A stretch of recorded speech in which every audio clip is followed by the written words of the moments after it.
менин тажрыйбам Кыргызстанга кереги тийип калабы деген ниетте мага ушул депутаттык статус бергенге биздин партиялаштар аракет кылышты. Эми кеч болсо дагы мандат кайтарылды. Мен үчүн бул жеке мен үчүн да маанилүү. Бул саясий реабилитация. Келечекте соттун 1 жылдан ашык созулуп атат. Юридикалык реабилитация алдыда, бирок мен үчүн, партия үчүн саясий реабилитация абдан маанилүү. Ал эми бүгүн президенттин отставкасы боюнча мен өзүмдүн пикирим бар, аны эгер сөз берсе жыйындын жүрүшүндө айтам. Эмне сунуштар болот сизде, что азыр бизди абалды турукташтыруу, мыйзам жолуна түшүү, укук талаага өтүү боюнча? Кечээ эле Евросоюз билдирүү таратты. Андан мурун Орто Азиядагы 5 мамлекет кайрылып, Кыргызстанда тынчтыкты кааларын, тынчтыктын негизи болуп, конституцияны, мыйзамдарды сактап, жаңы бийлик органдарын түзүү керек деп айтты.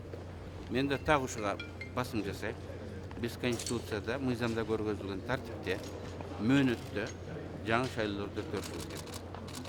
Тартипти өзгөртөбүз, кийинкиге жылдырабыз деген бул легитимдүү эмес, туура эмес жол болуп калат. Коңшулар, дүйнөлүк коомчулук бизден күтүп аткан кадам болбой калат. Мен мына ушул жөнүндө баса белгилеп айткым келет. Сооронбай Шариповичтин отставкага кетиши боюнча пикириңизди билдирип кетесизби? Кокус анан сөз берилбей калса же кандайдыр бир башка мүмкүнчүлүк болбой калса деп атабыз да? Жок, болот сөз. Мен таратып берем сөзүмдү. Садыр Жапаров азыр ИО президентмин деп аталды. Ошол конституцияга туура келет? Канчалык Мыйзамдуу Я задала вопрос. Есть процедура сложения полномочий президента.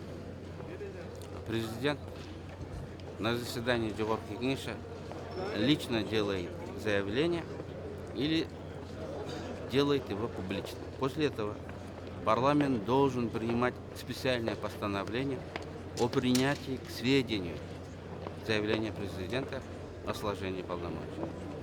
После этого официально считается, президент ушел в отставку.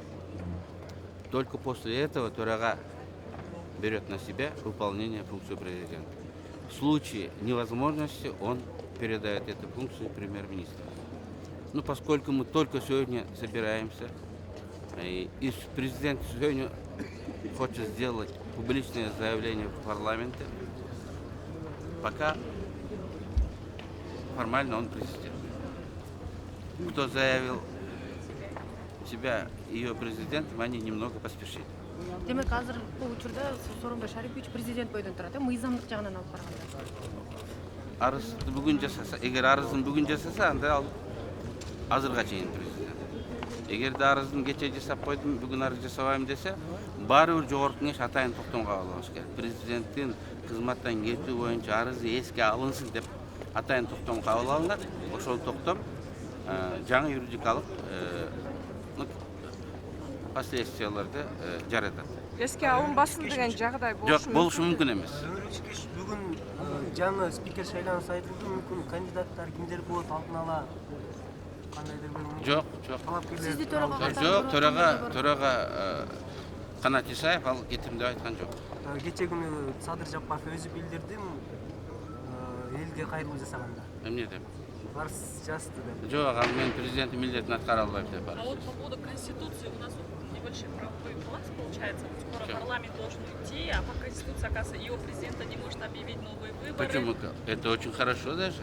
Получается, у нас страна будет без парламента определенное время жить, да? Нет, Или парламент продолжать до следующего? Парламент есть, он слагает свои полномочия. Парламент слагает свои полномочия, когда начинается первое заседание следующего парламента.